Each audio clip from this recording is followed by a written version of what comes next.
Salut à toi monseigneur. Alors aujourd'hui petite vidéo de présentation de la BX. Donc là voilà une belle petite BX 16 TRS. Donc je te mets des plans de vue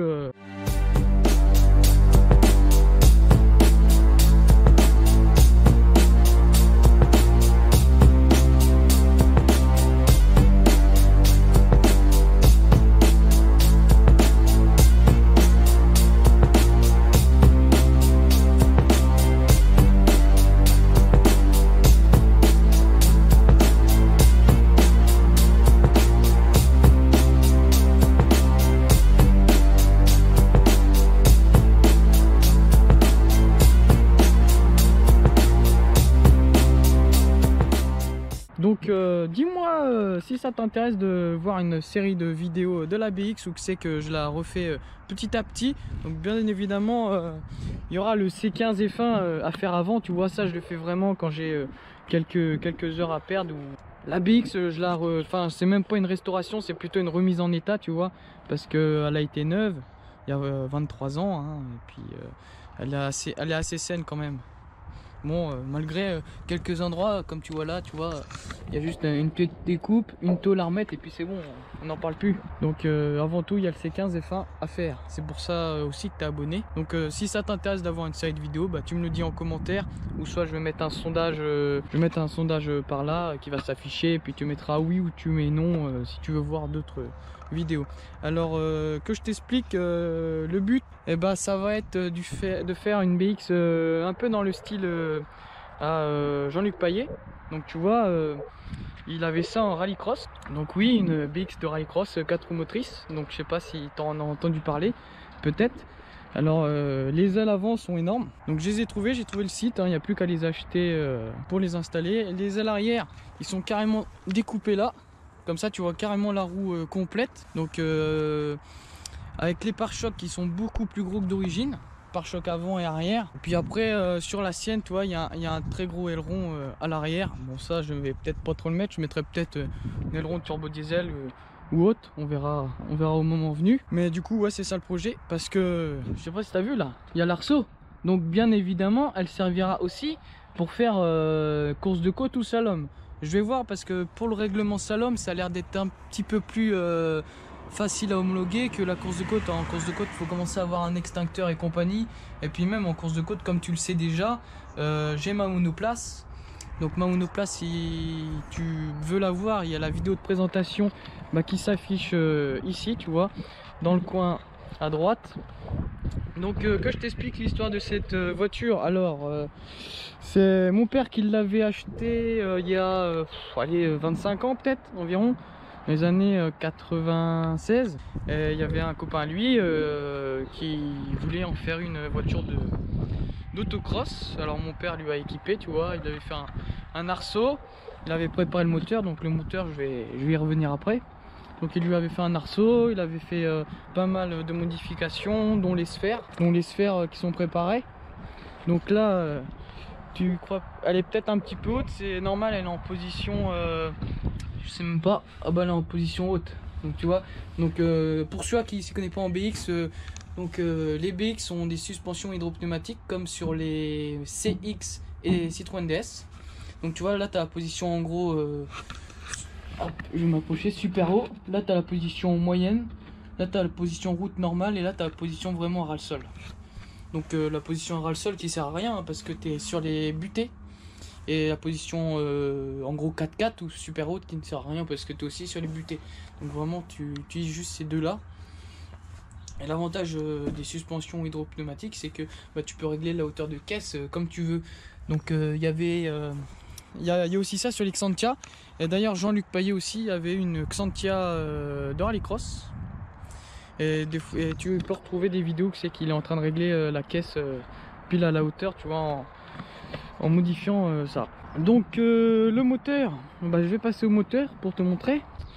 Donc voilà, j'ai ouvert le capot. Donc capot vraiment léger, hein, c'est un mélange, je sais pas exactement ce que c'est, entre un plastique et fibre. Toi on dirait du plastique extérieur, mais là tu vois il y a un trou et on dirait un peu de la fibre, je sais pas exactement, mais c'est vraiment léger, hein. Donc ça, et même la malle arrière vraiment léger. Je comprends pas pourquoi ils font pas ça actuellement sur les voitures modernes. Ça, tu gagnerais du poids parce que la voiture là d'origine 16 TRS il me semble c'est 950 kg. Donc là vu qu'elle est vidée c'est beaucoup moins, elle a au moins perdu 100 kg. Et de toute façon le règlement, parce que vu que le moteur c'est un 1600, donc le règlement fait ça, pour le poids c'est 780 kg si je dis pas de bêtises pour un moteur 1600. Donc tu vois ça fait une voiture assez légère. Donc le moteur, donc c'est le bas moteur d'un 1600 TRS et le haut moteur du coup il avait mis le chef un haut moteur de 205 GT 1,9 litre. Donc du coup c'est un haut moteur de 1900 avec le bas moteur du 1600 TRS. Donc le carbu tu vois vu que c'était une ancienne Gruppa, bah t'avais pas le droit de modifier les carbus, tu devais avoir les carbus d'origine. Donc lui il a repercé là pour vraiment avoir un gros trou pour que ça marche plus fort. Donc environ la puissance elle est estimée à 120 125, on sait pas du tout. Après c'est pas voilà, je la fais vraiment pour m'amuser quoi, c'est pas c'est pas pour vraiment performer hein. Après je sais pas hein, parce que c'est ça les sphères donc hydropneumatiques que je te parlais tout à l'heure, et c'est vraiment pour en avoir conduit, c'est vraiment, ça tient vraiment bien la route hein. Actuellement en Normandie il y a une, je sais pas si tu vas avoir des slalom, bah t'as peut-être pu en voir une, il y a une BX qui roule en slalom et c'est vraiment pas mal et fait pas mal de résultats dans sa classe, et c'est un 600 TRS pareil. Donc tu vois le moteur bon il a pris cher hein. 23 ans sans servir, sans démarrer, sans rien, il a pris un peu cher, bon, c'est pas grave. Les sphères aussi, tu vois, ils sont un peu rouillés, il y a un peu de rouille partout. Donc le moteur démarre très bien. D'ailleurs, bah, attends, je te mets une petite vidéo du son.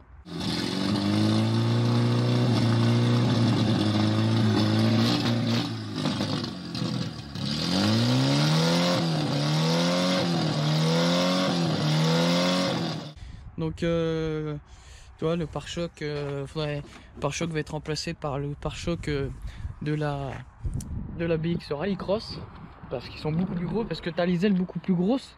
Donc si tu mets le pare-choc à mon avis il va ça va être horrible quoi, ça va faire un petit pare-choc avec les ailes énormes. Donc bah attends je te montre l'intérieur.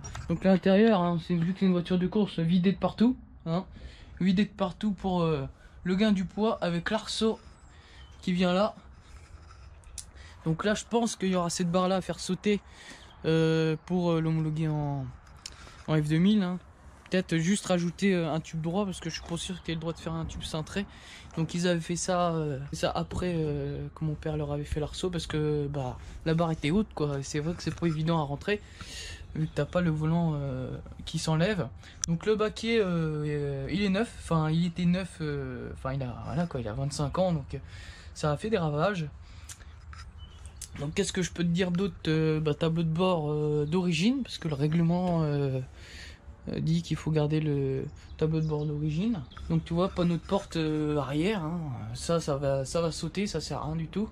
Vu que c'était une voiture d'autocross, tu vois, t'as les 3 feux à l'arrière, hein. Ça c'est du traditionnel. Ça va peut-être sauter, peut-être pas, parce que tu vois ça fait barre anti-rapprochement. En même temps, vu que c'est soudé à la caisse, la malle arrière vraiment léger, hein. Ouais, tu peux pas te rendre compte parce que tu la lèves pas, mais c'est vraiment ça pèse rien quoi. Tu prends une 208 actuelle, la malle est beaucoup plus lourde. Même si tu as 2 vérins, la malle est beaucoup plus lourde. Donc tableau de bord, ça fait un peu tableau de bord avion. Donc tu vois, tu as le contour là tu as l'heure, là tu as, je sais pas, il y a des faux voitures. Et là tu as l'écueil moteur, tu vois, c'est un rouleau qui tourne sur lui-même. Donc à mon avis, c'est pas vraiment fiable. Je sais pas, j'ai pas encore essayé. Parce que là elle démarre juste, mais j'ai pas encore roulé avec encore. Donc tu vois là, très important, les tuyaux là. Donc c'est les tuyaux des sphères. Donc tu vois, faut pas les mettre. Surtout que c'est une voiture de course, bah, elle va être assez à ras le sol. Donc éviter de les mettre en dessous, plutôt les passer à l'intérieur, parce que si tu les casses quoi, c'est emmerdant, parce que là tu perds carrément tu perds le frein, tu perds les suspensions, tu perds tout quoi. Donc c'est vraiment pas faut vraiment les préserver. Donc le frein à main il est relié sur les roues avant, donc bon ça sert pas à grand chose